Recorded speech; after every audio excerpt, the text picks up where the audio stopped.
At exactly 0319 on a starless morning in the Persian Gulf, 8 Iranian Fatah, 2 hypersonic ballistic missiles left their mobile launchers in a coordinated salvo that shook the ground hard enough to register on seismic sensors 60 miles away. No diplomatic warning, no escalatory telegraph. Just 8 maneuvering re-entry vehicles accelerating through the upper atmosphere toward Mach 15, each one carrying a 450-kilogram warhead aimed at the USS Carl Vinson. The Iranian Revolutionary Guard's Aerospace Division had been planning this strike for 11 months. Their logic was built on a single premise: speed defeats defense.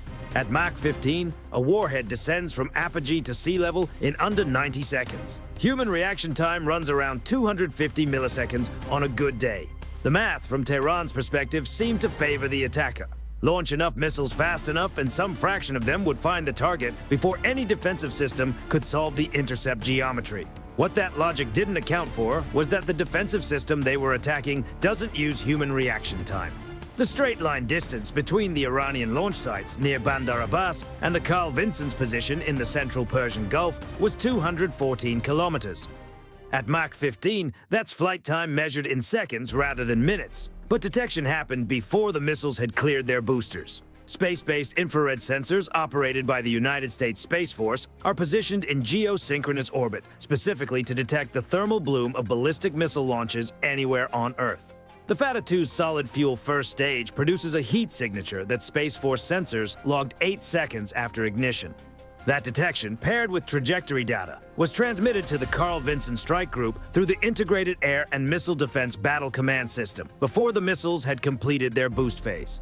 The Strike Group didn't wait for the warheads to appear on shipboard radar. It began building intercept solutions from orbital observation. The Persian Gulf isn't just a body of water, it's the most consequential 250,000 square kilometers of ocean on the planet from an energy security perspective. Roughly 20% of global oil supply transits the Strait of Hormuz at its southern end. Iran has spent 40 years constructing layered military infrastructure along its northern coastline specifically designed to threaten that transit. Coastal anti-ship missile batteries, naval mine stockpiles, fast attack boat flotillas, and now its most advanced capability, the Fatah series of hypersonic ballistic missiles, designed explicitly to defeat American carrier defenses through a combination of terminal velocity and unpredictable maneuvering. The Fatah 2 uses a 2-stage solid propellant design. The first stage lifts the weapon out of the atmosphere on a depressed trajectory. The second stage, a maneuvering re-entry vehicle with an independently guided glide body, separates and begins its terminal phase. The movable nozzle assembly allows trajectory corrections in 3 dimensions during descent: left, right, pitch adjustments that change the predicted impact point continuously. Western analysts have noted that the aerodynamic maneuvering capability at Mach 15 is constrained by physics that Iranian state media tends to understate. But the missiles move faster than most older interceptor systems were designed to handle, and 8 of them arriving from slightly different angles in the same launch window represented a genuine test of the strike group's layered defense. The Carl Vinson's AN/SPY-6V1 radar, the system the Navy calls AMDR, picked up the incoming warheads at 190 nautical miles as they separated from their boost stages and began their terminal descent. The SPY-6 is architecturally different from the SPY-1D system it replaces in ways that matter directly to this kind of engagement. Rather than a single large phased array, it uses an array of radar modular assemblies that can be independently steered and tasked. The result is a system that can simultaneously track hundreds of targets in different threat categories: low-flying cruise missiles, high-altitude ballistic re-entry vehicles, surface contacts, aircraft, without the processing bottlenecks that come from tasking a single aperture against multiple simultaneous problems. All 8 Fatah 2 warheads were individually tracked and designated within 4 seconds of radar acquisition. Inside the Combat Direction Center, the Tactical Action Officer had weapons-free authority under pre-delegated rules of engagement for ballistic missile defense. The Aegis combat system didn't wait for committee discussion. It presented engagement assignments and fired on confirmation. The USS Shoup, an Arleigh Burke-class Flight 2A destroyer positioned 18 nautical miles northeast of the carrier, had been assigned the primary intercept role for the Northern Threat Axis. Her Mark 41 vertical launch cells held SM-6 Block 2A interceptors, the current production variant specifically upgraded to address hypersonic and ballistic re-entry threats in their terminal phase. The SM-6 Block 2A is worth dwelling on because it represents a different philosophy from earlier interceptors. The original SM-6 was designed as a long-range area air defense missile for aircraft and cruise missiles. The Block 2A variant added a larger second-stage rocket motor that increases terminal velocity to exceed Mach 3.5 and extends the engagement envelope upward into the endo-atmospheric ballistic intercept regime. Its guidance system uses inertial navigation for mid-course flight, an internal accelerometer and gyroscope package that tracks the missile's own movement through space without GPS or external signal dependence, transitioning to an active radar seeker derived from the AIM-120AM-RAAM in its terminal seconds. The seeker can pull 50G maneuvers during final intercept to compensate for a target that's maneuvering at hypersonic speed. No human operator is in the loop at that point. The geometry is happening faster than any biological system can process it. At 0321, 14 SM-6 Block 2A, missiles left the chutes forward and aft VLS cells in a staggered sequence timed to create overlapping engagement windows. Staggered launch isn't accidental, it's doctrinal. A simultaneous salvo produces interceptors that arrive at the threat layer at the same moment, creating a single window of opportunity. Staggered launches produce successive waves so that a warhead that maneuvers through the first interceptor's detonation radius encounters a second, then potentially a third. Each defensive maneuver the Iranian warheads executed to avoid an interceptor cost them trajectory energy and disrupted their terminal guidance solutions. The SM-6s were designed not only to kill, but to complicate. 5 of the 8 warheads were intercepted outside 30 nautical miles from the carrier. The proximity fuses detonated the SM-6 warheads within lethal fragmentation radius, and the Fata-2 re-entry vehicles came apart in expanding debris clouds that the strike group's radar tracked as they fell toward the Gulf. The 6th warhead had executed a particularly aggressive lateral jink during its terminal phase, shifting 300 meters off its predicted track in under 2 seconds. The SM-6 assigned to it detonated 95 meters wide, enough to damage the warhead's aerodynamic control surfaces, but not to destroy it. The warhead continued descending, now tumbling, guidance disrupted, no longer on a trajectory for the carrier, but still carrying 450 kilograms of explosive into a descent path that ended somewhere in the strike group's operating area. The Carl Vincen's RIM-116 Sea Rolling Airframe Missile System acquired it at 7 miles. The RAM is a point defense weapon, short range, very fast, designed specifically for the threat that penetrates every outer layer and arrives inside the defensive perimeter. The Block 2A RAM uses a dual-mode seeker combining passive radio frequency, homing on the target's radar emissions, and infrared tracking, which means it can engage both missiles that are actively guiding and ballistic objects that have gone passive. The tumbling Fata-2 warhead, now primarily a guided ballistic object, was still radiating enough thermal energy from aerodynamic heating to provide an infrared lock. The RAM intercepted it 3,400 feet above the carrier's flight deck. The warhead's explosive fill cooked off in the detonation. The flash was visible from every ship in the formation. Fragments of the warhead casing reached the flight deck. 4 sailors received minor lacerations from shrapnel. The flight deck's armored plating was undamaged. The Carl Vinson did not alter course. The 7th and 8th warheads were intercepted by SM-6 from the USS Wayne E. Meyer, the destroyer on the strike group's southern flank, before they reached the carrier's defensive zone. Total intercept time from first SM-6 launch to last splash, 4 minutes and 12 seconds. While the intercept sequence was still running, 4 F-35C Lightning IIs had launched from the Carl Vinson on EMALS catapults. The electromagnetic launch system had cycled them off the deck at 20-second intervals. Call sign Spectre Flight. Their mission was not defensive. The mobile transporter erector launcher vehicles that had fired the Fata-2 salvo were still in the field.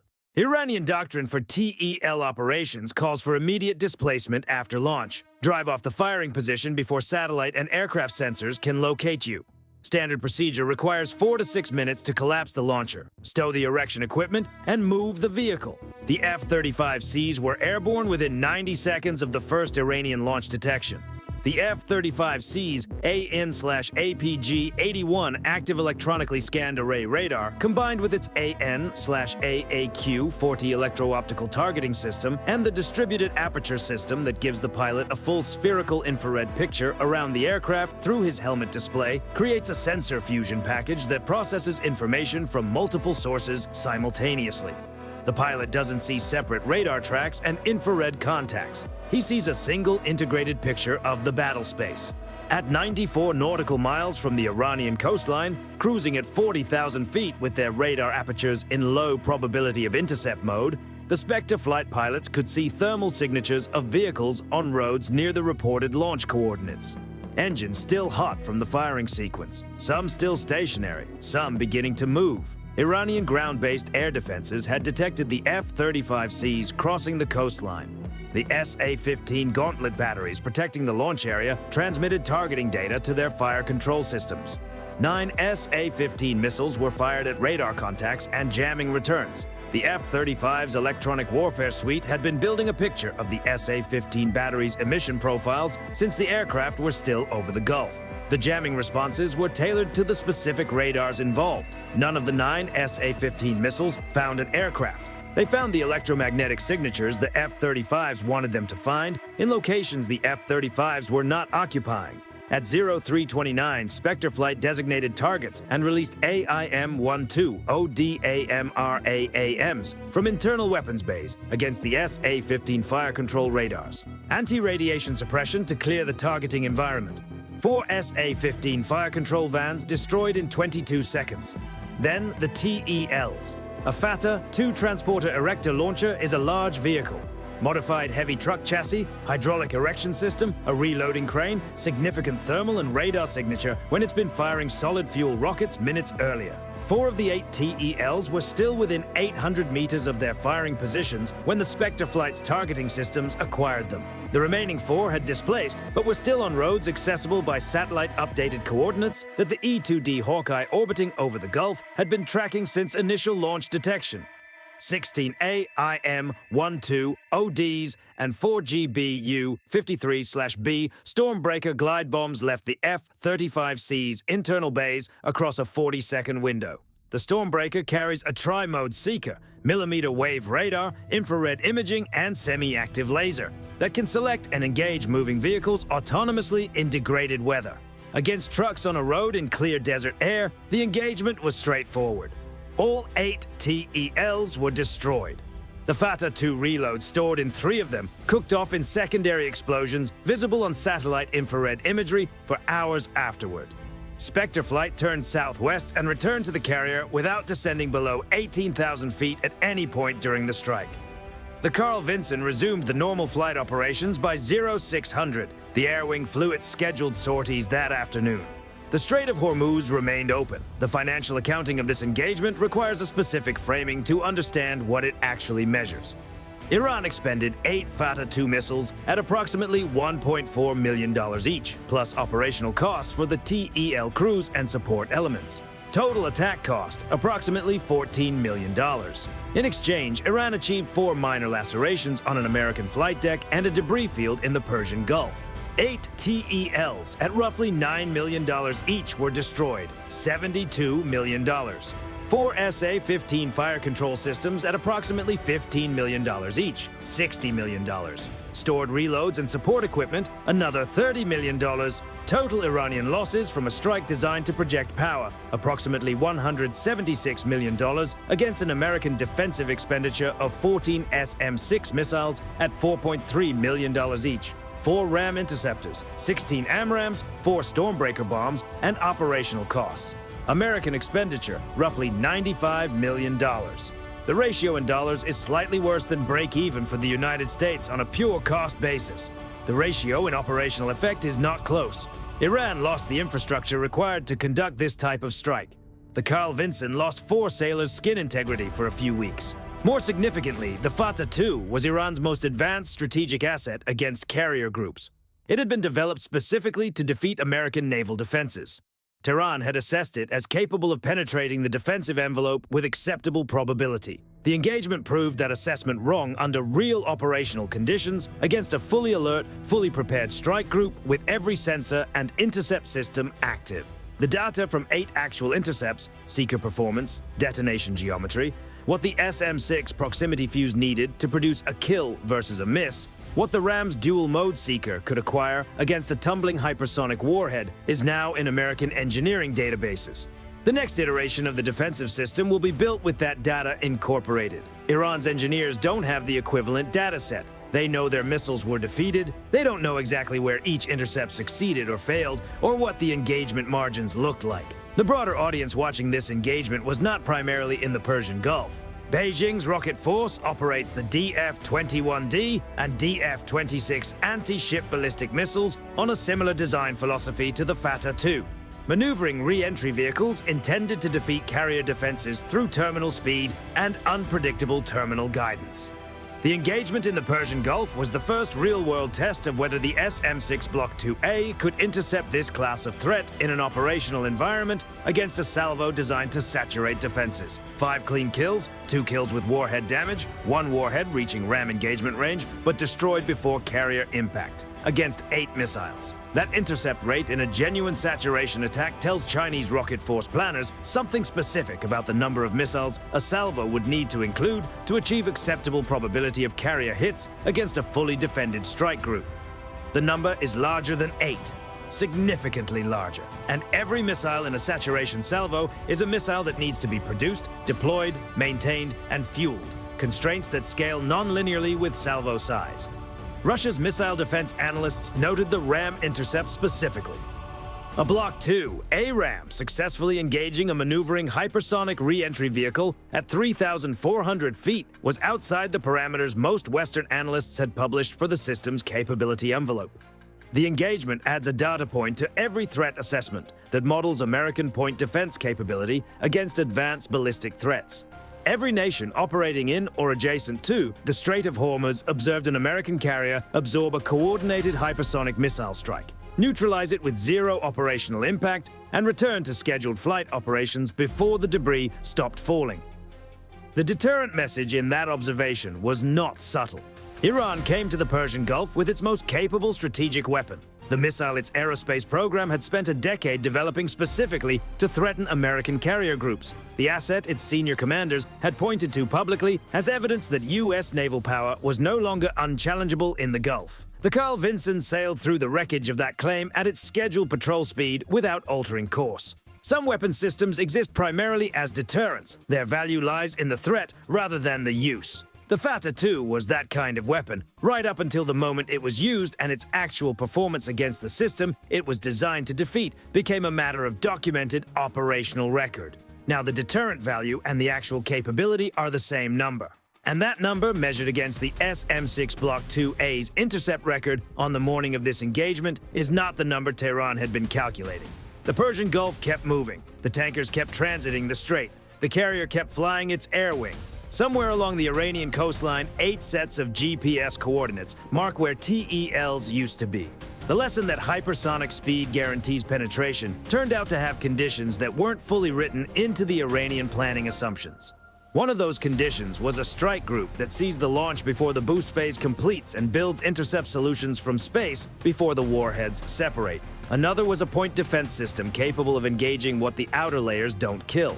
A third was 4 F-35Cs that were airborne and inbound before the Iranian TEL crews had started their displacement drill. The speed was real. The invincibility was not. If this breakdown reshaped how you think about hypersonic threats and carrier defense, share it and subscribe.